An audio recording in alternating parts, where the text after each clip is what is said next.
The Wisconsin Department of Justice conducts a number of significant investigations.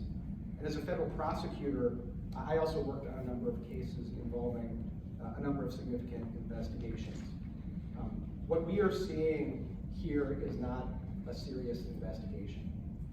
Even if an investigation into the 2020 elections were justified, and it's clearly not for reasons I'll talk about in a moment, but even if it were, this investigation suffers from glaring flaws that destroy any credibility that its results could have.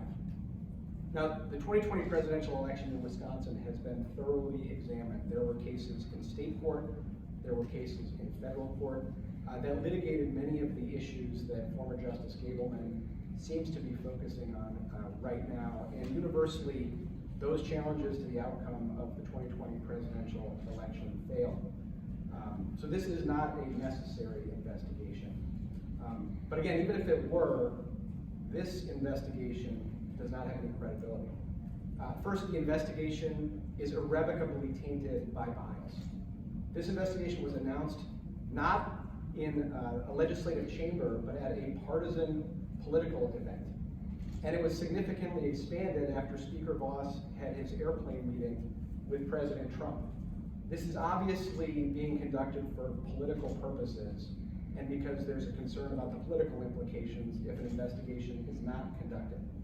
That is not the basis for a serious investigation.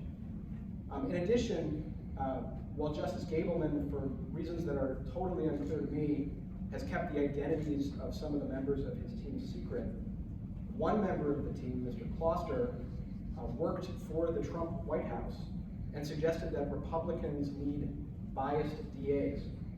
Now, if you're going to conduct an investigation that you want to be taken seriously and that you want to be credible, that is not the kind of person that you bring on your staff. He hasn't apologized for those remarks, to my knowledge. And so how can somebody who has expressed that kind of disdain for the rule of law and who so clearly has a bias be considered a fair or credible investigator?